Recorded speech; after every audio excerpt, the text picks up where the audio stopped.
Hey everyone, it's Adrian Kwan, founder of the Pageant Project. Just before I get you over to Rachel Falzon's interview, I wanted to let you know we'll be launching our website soon.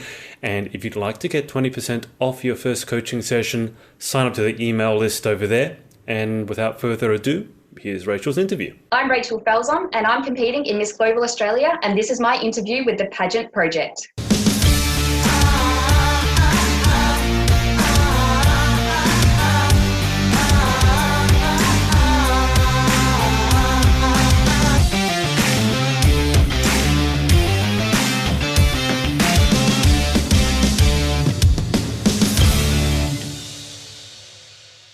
Hey everyone, it's Adrian from the Pageant Project, and I'm here with Miss Global Australia Finalist 2018, Rachel Falzon. Rachel, welcome to the show. Hi Adrian, thank you very much for having me today. I'm really excited to chat to you. I'm very excited to chat to you too. Rachel, can we start off with, you're someone who's competed in pageants quite a lot, but I think when I read it, you have competed a few years previously. You took a bit of a break and then you came back to it. So can you tell us a bit of, I guess, your background in as regards with pageantry? Yeah, absolutely. So I've been competing in pageants for about 6 years now, and I've competed in various types of systems. And for me, when I very first started, I was quite young and it was really an experience for me, and I was just looking to make friends. So I was probably a bit naive as to what pageants were really about. And then for me, I found Miss Global Australia, and I've competed in that pageant as well as Miss Galaxy as well, both systems run by director Lucinda Ferguson. And I really felt that after years of competing, they sort of gave me a bit of guidance as to how to get involved in my community. So before I really had no involvement, and from those bits of exposure, I found some charity work and community groups that I really wanted to continue being a part of.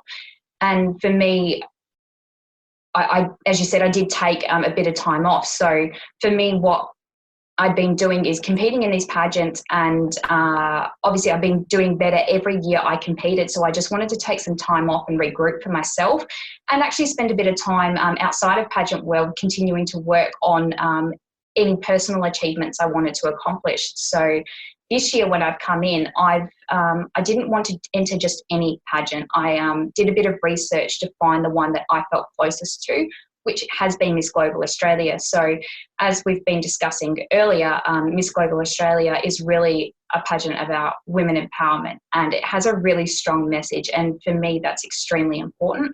So when I came back, I wanted to come back and be involved in a pageant that I felt a really strong connection to, and that I really feel I can drive a message home for people.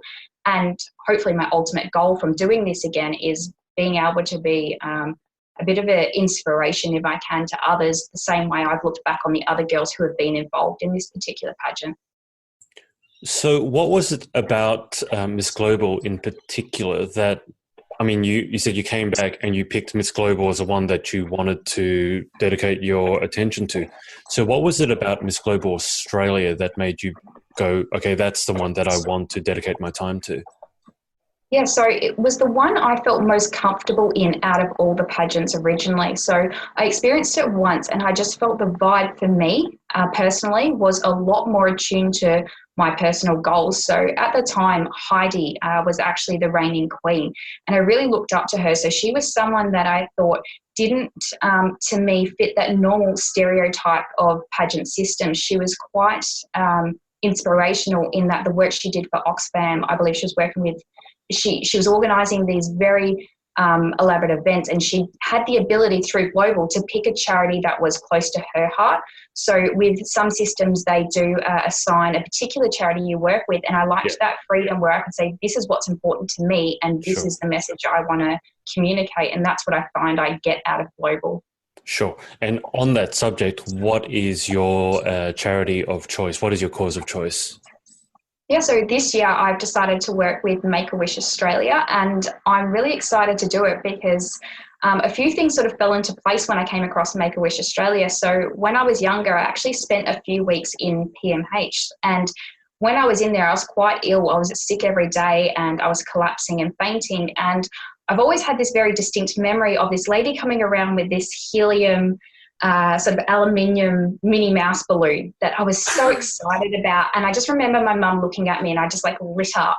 And she bought it for me. And I remember just in that, I wasn't the kid that was in hospital anymore. I was this kid that had this really cool helium balloon that I was showing off and telling everyone about. And for me, it was only when I got older, I hadn't made the connection that that lady had been a part of something, and it may not have been Make-A-Wish, but an organisation that was doing the same thing.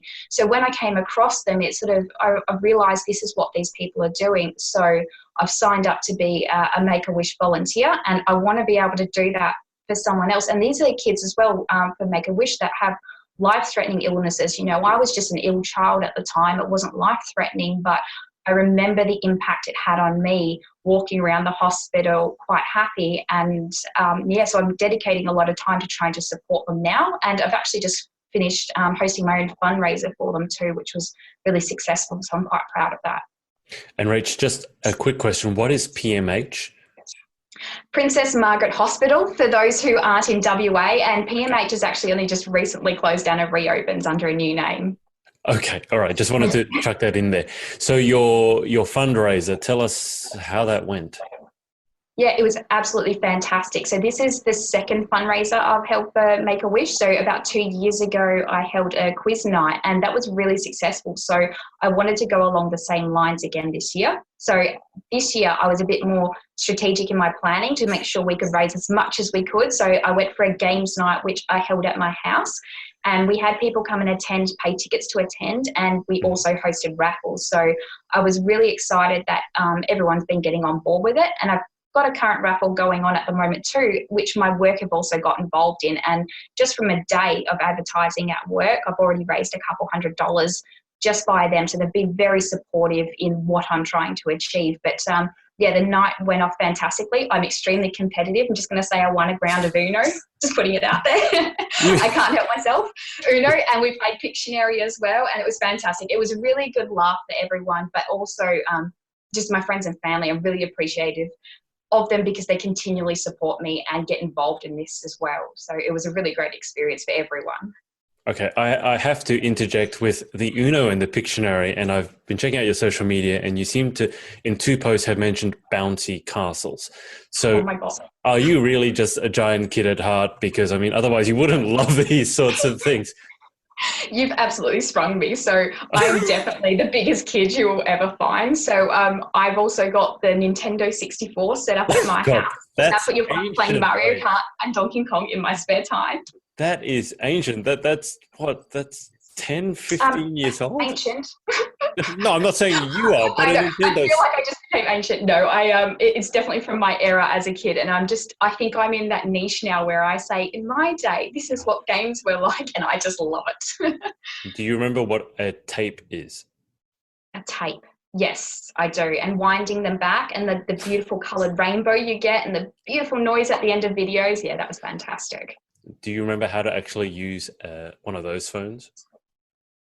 We had one. I saw something about this not long ago, but yeah, we had one, and I saw a video clip about kids these days trying to work out how to operate them, and it was very difficult for them to understand. You have to pick up the phone first. Yeah, brilliant. Yeah, no, they were pushing the bits in between the dials and having a bit of yeah. Okay, I just had to ask that. I love that. Rachel, Harper Roy, I saw a photo that you posted up on Instagram, a letter of his. And that immediately caught my eye. Can you tell us a bit about Harper Roy, his story, because it sounds amazing? Yeah, absolutely. So here's this little kid based up in Perth, and I actually found his post. I think it was through the Swans District Football Club. They posted on there that this boy, Harper, was raising awareness about sort of homelessness and people in lesser situations or poorer situations than other people. So what he wanted to do was try and give back to them and help them out. So my understanding is he's actually done this previously as well, but this year his drive was all around collecting socks. And I just saw it and I just thought those are the people, that's the type of person we want to raise in our community, and the kind of messages we want to teach them, that's the right thing to be doing. And I was just really inspired by it. So for me, it wasn't a direct connection to a charity, but I really just wanted to say to Harper, what you're doing is brilliant. And we really love and support, the message, and to have that kind of heart at that age, I think is absolutely beautiful. So I did a bit of shopping for him. I got a bit excited, and we put together this big sock package on behalf of Miss Global Australia and dropped it off. And I've been talking to his mum as well, and she was very excited. He said he was just over the moon. So it's just great to be able to support people doing that. And I mean, she was very overwhelmed with the amount of feedback she got from the community too. So I'm just so happy that a lot of people got on board. How old is Harper? 6? I believe he's 6. Wow. And just to tell everyone who may be listening to this, you posted up a photo of his letter. And if you can imagine a 6-year-old's letter, I mean, for a 6-year-old, it's fantastic, but it's very heartfelt. And what did he write? He said, I'm lucky enough to live in a warm house, but some people aren't. Or I'm paraphrasing a 6-year-old, but something to that effect. Yeah, absolutely. And that's what he had. So when I actually responded and provided him his package, I wrote him a handwritten letter back and absolutely said the same thing. I love the fact that, you took the time to write out a letter and tried to change the world, and don't ever stop. And I actually chucked in, I think, a couple beanies for him too, and said, I hope this inspires you for next year too. I just hope that your handwriting was slightly better than his. So no, he's got skills over me, I'm telling you. Oh, no, definitely. At the age of 6, to have those skills and to have that heart is amazing. Rach, what do you do for a job? for your 9 to 5? Because we can't do pageantry for a living. So what do you do to pay the bills? So I work full-time, and I'm a contract control manager in the defence industry. So I provide services to the Royal Australian Navy. Okay. And that means absolutely nothing to me. So, yep, you and most of the world. It sounds cool, but I'll just nod here and go, yep, and still no idea what it means. So day to day, I guess, what does that mean? What are you doing? Who are you interfacing with? Yeah, absolutely. So at the moment, I'm actually based at head office. So at the moment, I'm responsible for a team of contract administrators. And what we do is maintenance planning for a specific class of ships. So the Navy ships obviously come in and go out and require maintenance. So our company provides those services. So it's up to us to make sure that they're ready to go to sea and their ships are safe and seaworthy. So it's a really important business that we're in.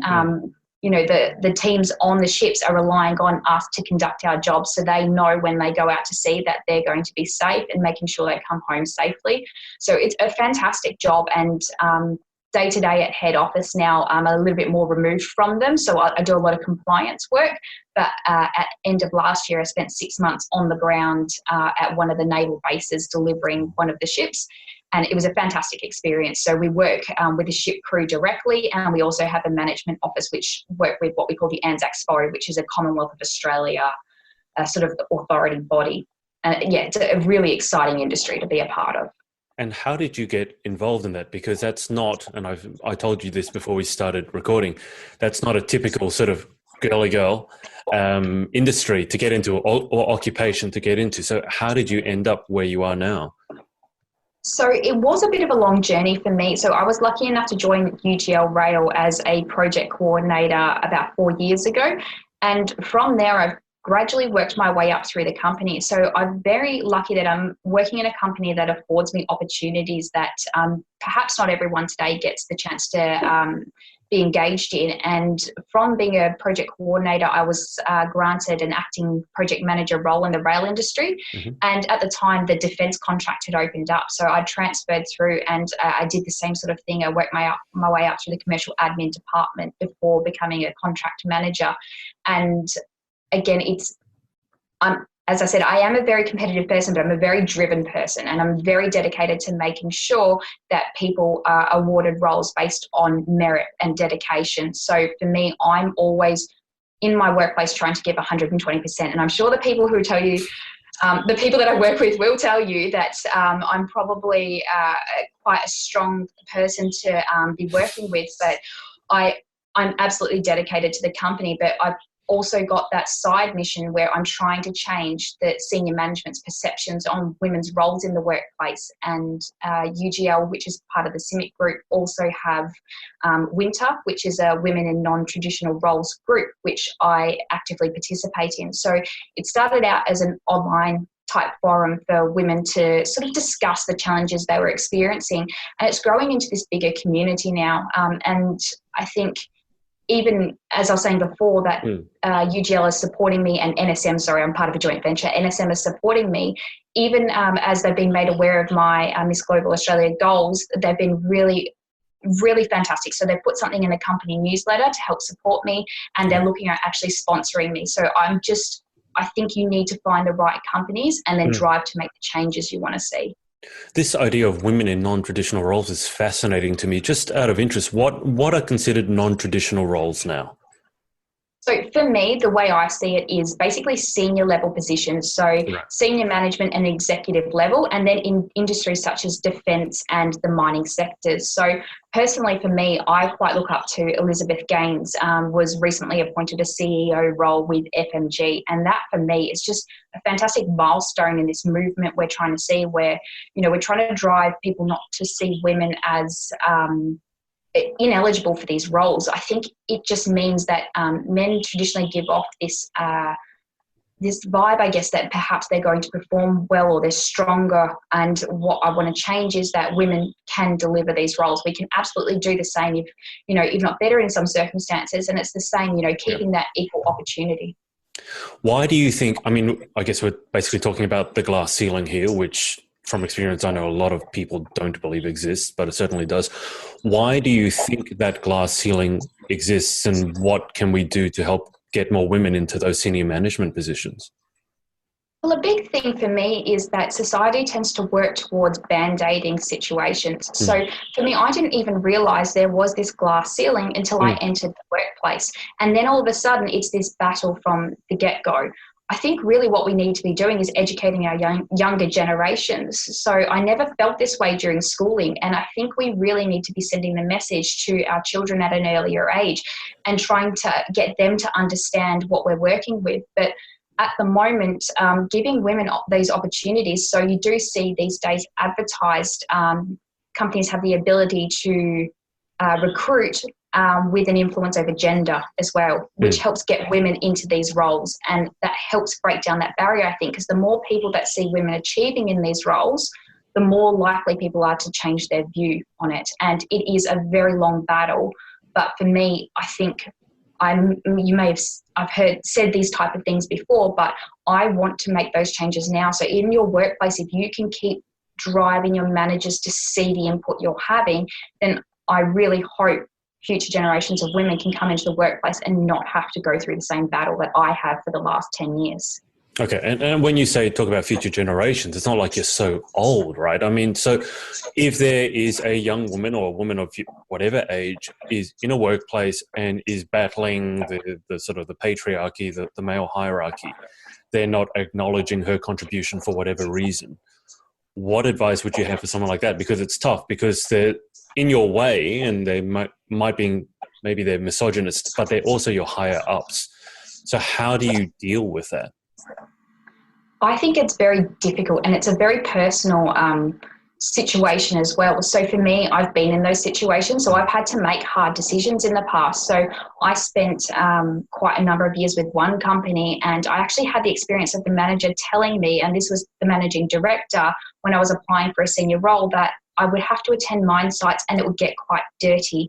And he didn't think I'd enjoy the fact that I'd be on a mine and had to wear PPE, so I wasn't eligible for the role. And in those moments, I think for me, I had to walk away from that company, because I don't think they were on the same career trajectory as I was. I needed to be moving forward. And that was a completely unacceptable comment, obviously. But I think you just need to decide for you where your career path is. So how long do you want to take to get there? Because sometimes it can take several years to form that relationship with your workplace and prove yourself. And sometimes we're not asking for free handouts. I'm saying go in there and work your butt off, because that's what I've been doing for 10 years to change people's perceptions. So I've been with my current company for 4 years, and it did take me 3 to 4 years to get into the management role. But I really feel now that they're appreciating the efforts that I put in and the deliverables I produce. So I think you really need to make a decision for yourself whether or not the company is going to be moving forward with you, or maybe if they're a dead end. Because if we can start changing some companies, then that's when it starts to expand and grow from there. So it really is a personal circumstance. Sure. I mean, I will say it's very difficult because it means that you then have to, you walked away from that conversation. That means then you take longer to get to where you want to get to. And for a guy, it's not normally an issue at all. So it's an issue that I think a lot of guys won't understand.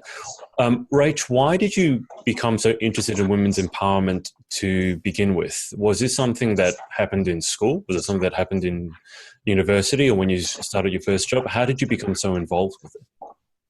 I really believe it was from that particular company. So that was the first company Right. I'd entered into out of high school, and it was that negativity that sort of sparked my interest originally in it. I was quite blown away in that day and age that that kind of comment could have still been acceptable. And I was quite young at the time too. So even now looking back on it, I mean, I was quite impressionable and affected by it. And I'm a fairly strong person too. So I just think the impact that was having on other women maybe who aren't as strong would have just sat back and dealt with it.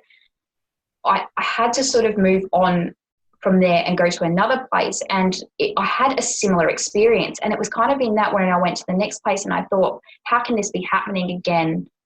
Then I started getting that comprehension that it really was quite a commonplace occurrence in the workplace. And I think it was around that time, that's when I seriously started trying to make changes and really push myself to get into a higher level role, to start changing people's idea of what that looks like.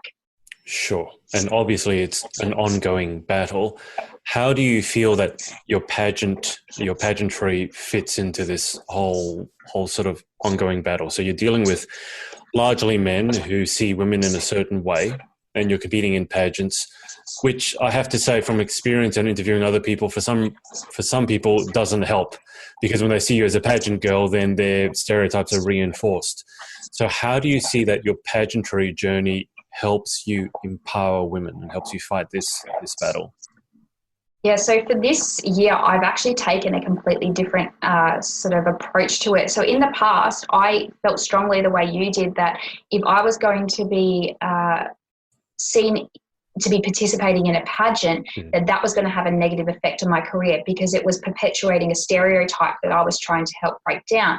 But I guess the older I've gotten and the more I've been involved in it, I just thought it's really unacceptable for people to have that opinion still. So what's to say Doesn't stop that them I from having that opinion. Yes, exactly. But I'm here proving them wrong. So what's to say I can't compete in a pageant and also knock out my career goals? And I am so glad I made that decision this year, because I was thinking that there was going to be negative repercussions from my business becoming aware of the fact that I was competing and perhaps being stonewalled from any potential career development. And it's actually had the opposite effect. So, to the point where they're considering being my pageant sponsor, and the HR department sending off an article I had in the newspaper to the corporate department, who are very interested in what I've been doing. So I think I've really gotten better at being able to use this opportunity. And as I said, for me, this pageant is about being able to inspire and change perceptions, and I'm having that ability to do it now in the areas I'm most passionate about. So I definitely think that if pageants are what I'm interested in, then it's what I'm going to pursue, and I'm going to keep going for my career goals as well. And if you are, it's a month's time, isn't it? Just over a month's time. If in a month's time you're fortunate enough, let's say you haven't worked, but a lot of people have, if you're fortunate enough to have the crown placed on your head, what do you want to do with it? Yeah, so this is a big one for me. So when I was talking about my hospitalisation when I was a child, I've always had this view that if I was to take out a crown, I've held off on this type of appearance, that I want to go back to the Perth Children's Hospital and do a similar sort of thing. So I'd love to be walking around with the helium balloons and then just making that little bit of an impact for the children, and also just using it to have a voice. So for me, a big thing people need to understand about being in pageants, regardless of whether I get the crown at the end of this or not, doesn't change my ability to keep working on these goals. But for me, being a part of this, it gives you, gets the community a bit more involved. They get excited about, Rachel's competing in Miss Global Australia, and they want to listen and they want to be inspired and they get behind you. So I think that's what I'm trying to use from this opportunity. So even if I don't get the crown at the end of the day, you'll definitely still be seeing me around trying to do similar things. Yeah, I love that. And I think we've talked about some deep and meaningful issues. So let me ask you a bit more of a basic one. What does pageant prep? I normally ask this first, but for a deep dive into all the tasty stuff, what does pageant prep look like for you? Because some people are just like, whatever. Some people are like 6 months out in advance. They're planning every meal of every day. So how are you preparing for pageants and how's it going? Oh, it's going fantastic. I'm not going to lie. When you say it's 1 month away, my heart still does this little race here. But no, I actually really, this is what I'm saying about Global. I really enjoy it. So this year I've been quite specific about the charities I want to get involved in. So I have been doing my rounds with Make-A-Wish, and I also, there's Soul Super Patrol is this charity in my local community that does the rounds for the homeless. So I've been doing a lot of appearances lately, and particularly trying to focus on being involved in the Baldivis community. It also means, at the end of the day, let's say it's a pageant, a lot of pretty dresses going on. So I've got a lot of prep and planning for the events we have on the Gold Coast. And as well as that, it's just sort of trying to engage with the general public and let them know what's going on and what I'm about. So it's quite busy. I'm not going to lie, full-time work and a pageant, it is a lot of hard yakka. And I do get asked the question often, how do you find the time? And I mean, the best I answer it, I think it's Arnold Schwarzenegger has a video on time management, and he really talks in about it. If you really want something, you will find the time. And for me, I want it. So I'm making time exist. Yeah, if it's important enough, you make the time, even if it doesn't exist. So what aspect of the pageant are you most looking forward to? What's the most exciting part for you? I mean, there's so many various things you can think about. So, I mean, I really enjoy getting people involved in it. So, family and friends and everyone on social media get quite excited about it. So that's really great to see that the level of support going out to all the girls. But I think getting across there and really meeting some of the newer generations as well. So I've been in touch with a few of the girls, and then some of the other girls I've competed with before. So it's great seeing like Alicia and Michaela's in there. Lisa's someone I've competed with before. And then Nita and Kelsey. There's so many girls that, really getting to know them and what they're about. And I really want to be able to just give them that message, don't stop trying. Like I said, I've been doing this for 6 years, and every single year I've grown a little bit more. And just because you don't come out with a crown on your head at the end of the day doesn't mean you've not been involved in something amazing. It doesn't mean everything you've done for these charities or your community is not amazing. Just keep working on yourself, and what more can you ask? So I'm very excited just to get across there and meet them. Got to say too, little bit about me. I love being on the stage. I know it's a really weird thing, but I actually enjoy it. Like it's this great moment where you feel like everything you've done over the last few moments, this pivotal moment on stage where everyone's out there supporting you. It's fantastic. I love the feeling, not going to lie. It's great. Where does this competitive side of you come out? Where did that come from? How does this find expression? Because from my experience, people who are competitive, if they don't find a way to give it expression, that's not a good thing. So how competitive are you? You mentioned it 2 or 3 times. Yeah, I am really competitive. So I've got a younger brother and an older sister. So definitely had to, fight for it when I was growing up. But I'm going to blame my dad. I reckon it's my dad's fault. So, hi Dad, love you.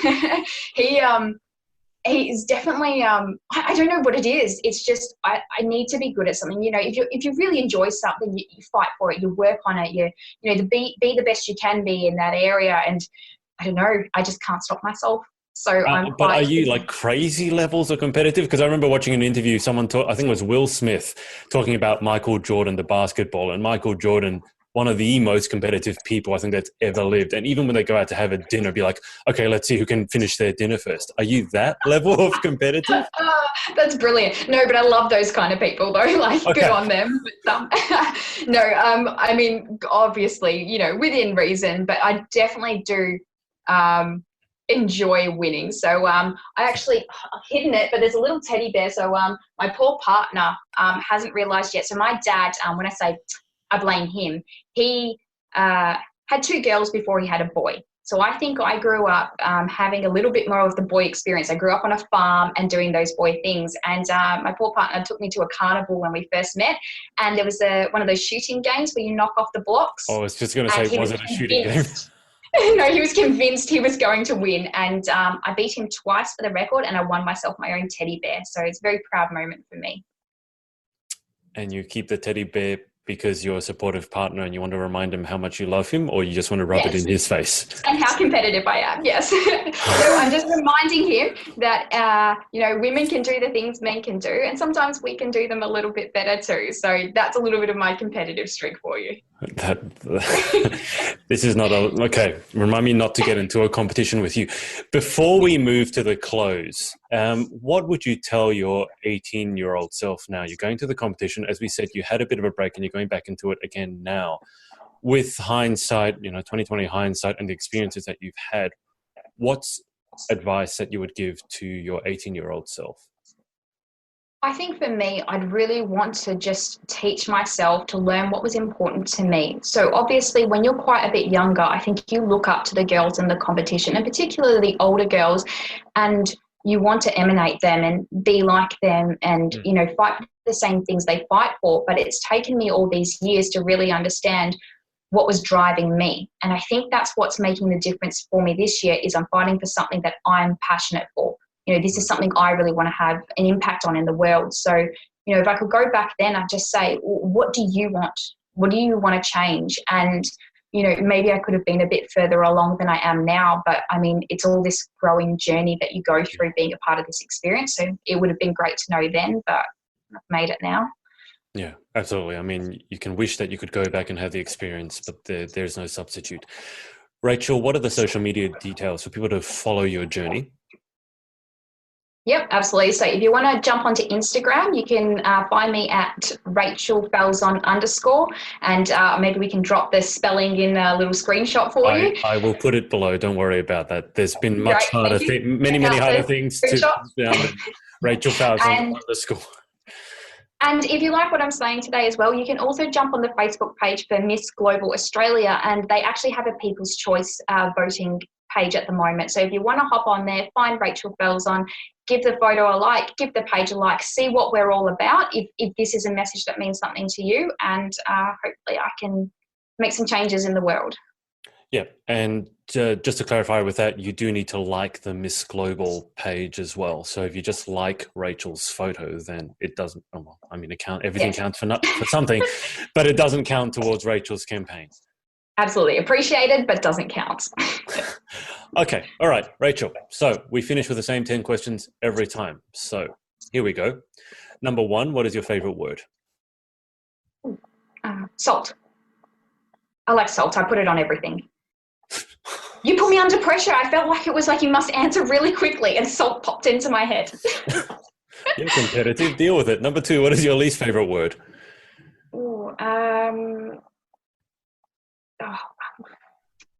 Pick a word. Rain. I don't like rain. So I associate sadness with rain. Okay. All right. Fair enough. The most popular answer to that question, by the way, has been moist. I knew it was going to be, but for some reason my head said, don't say moist. You don't want to be cliche. Again, you're trying to be competitive. Okay. Question the third, what turns you on or what gets you excited? Let's say a good competition, a good round of Uno. I won't lose. You can verse me. I'm saying I'm a humble loser. I will say I am a humble loser, but in the inside of my head, I'm strategically planning how not to lose again. So my sister was playing noughts and crosses on Snapchat with me recently, and she won a couple. I hadn't been paying attention, and she sent me a message saying, you can't beat me. So every game since then, I've had to beat her. It doesn't matter what kind of loser you are if you never lose, does it? That's right. Question 4, what turns you off? I don't like arrogance. There's no place for it in the world. If I don't know, just be kind. Yep, absolutely. Question 5, what sound or noise do you love? Love. The opening of a crisp packet. You just know you're happy afterwards. That's really useful during pageant prep, opening bags of crisps. What about Honestly, I was opening a Snickers packet before this. what about what sound or noise do you hate? Hate. There's actually something I have that's weird. No, I'm not going to remember what it is. Oh, when your car makes a funny noise and you don't know what it is, I just have to blare the radio until I don't hear it anymore. When your car makes a funny noise? Yeah, you hate that noise because it just means you have to go to the mechanic and spend a ton of money fixing that noise. So any noise that my car makes that I don't understand, don't like it. And you deal with this by turning your radio on. It's the only way you can deal with it, I'm telling you. You just turn it up and then it doesn't exist anymore. You could take it to the mechanic. Well, I could, but there's a lot involved in that. A lot of money, a lot of time. It could just run. Okay, fair enough. Okay, question 7. What superpower? If you could have one superpower, what would you pick and why? I want the ability to be able to disappear and reappear at any time I want, in any era, in any spot, in any place, in any world. So I'm very fascinated with even the sky and being able to just zip out into the middle of the universe and see what's out there in a heartbeat. So you kind of want to apparate like in Harry Potter, but with time travel as well. Yes, yeah. It's a very sophisticated skill. I feel that you've just picked like 5 superpowers in one. Yeah, well, there wasn't any rules. It's a hybrid of superpowers that gets me what I want, yeah. I know, you're being competitive again. It's okay. Okay. What job or occupation, other than your own, would you most like to attempt? Most like to attempt. I mean, if I'm doing like a real, what does Rachel want? I really love acting. I love entertaining people. It's something I've never pursued before other than maybe drama in high school, but that's, I'm a big reader and I love reading books, so maybe even an author, but I like transporting into a world that doesn't exist. So I love being able to convey that message to other people. And, when you talk about Harry Potter, how much people fell in love with it, I'd love to be able to do that. Yeah. What about what job or occupation other than your own would you definitely not like to attempt? Gardener. I kill grass without even trying. It sees me and it wilts. So honestly, I'm the worst. I can't garden to save my life. I killed my pet cactus, which I was very sad about. I didn't think that was actually possible, but I killed it. How do you kill a cactus? I don't know. If I knew, I wouldn't have killed it. So that's my problem. But it died and it was very sad and brown and yeah. Okay, well, we found something that you're not good at. Yes, it's definitely gardening. I admit that any day. Okay. All right. Final question. If heaven exists, what would you like to hear God say when you arrive at the pearly gates? Here's a smorgasbord of potatoes cooked in every way you could ever imagine. Knock yourself out. Potato is my favourite food. Is it mashed potato, wedges, roast potatoes? I could go on forever. Yeah, please don't talk because I actually think potatoes are my favourite food too. Yeah, that's right. And sneakily, I think they make vodka too on the side. They make what? Oh, yeah, okay. Vodka. So what don't they do? When you think about a potato, what doesn't it do? So what would you go for immediately right now? Because I would go for mashed potato with butter. Mashed potato. So if you know Jade, I was maid of honour at her wedding, and the night before her wedding, we went out to dinner together in the restaurant, and we both looked at each other, and I was like, you know what, I just want mashed potato. She's like, it's brilliant. Both just got mashed potato for dinner. Mashed potato is one of my most favourite foods. And this is Jade. How do you pronounce her last name? Is it McClew? Jade McClew. Jade McClew, who was good enough to help me at my book launch earlier this year in Perth. So mashed potato. So I'm assuming that, after this pageant is over, that your cheat meal is going to be either McDonald's because you could have fries or just a giant bowl of mash. Yeah, absolutely. And in all honesty, I never really gave up mashed potato anyway. So I can't help myself. There's not a chance I'm giving it up for anything. Okay. I am really hungry now. So if for no other reason, I'm going to end the interview now so I can go and eat something. I'm going to thank Rachel for her time. Look, best of luck with the pageant. I will be seeing you up there. I've never seen Miss Global before. I was up at Miss Galaxy. So I'll be interested to see if Miss Global, Miss Intercontinental and Australia's Teen Queen's any different. It's in the same location, isn't it? Surfers Paradise. Yep, at the Marriott Resort and Spa. So we're getting I don't know what your weather in Perth has been like, but in Sydney it's been freezing. Here, yeah, it's been a bit the same. I think we had a 3-degree morning the other day and Wow. electric blanket and heater on, and I wouldn't move. So Okay, well, apparently the Gold Coast has been having 28-degree days. I'm definitely looking forward to it. It is my home away from home. I've got my dad actually lives over there, so I'm very excited to get over there and catch up with everyone again. It's yeah, my second home. Perfect. Okay. Well, I'm going to thank everyone for watching. I'm going to thank Rachel for her time, and we'll speak to you again soon. Brilliant. Thank you for your time, Adrian. Really appreciate it. Hey, it's Adrian again. Thanks for watching. Just a reminder to head over to thepageantproject.com, sign up to our email list to get 20% off your first coaching session. Speak to you soon.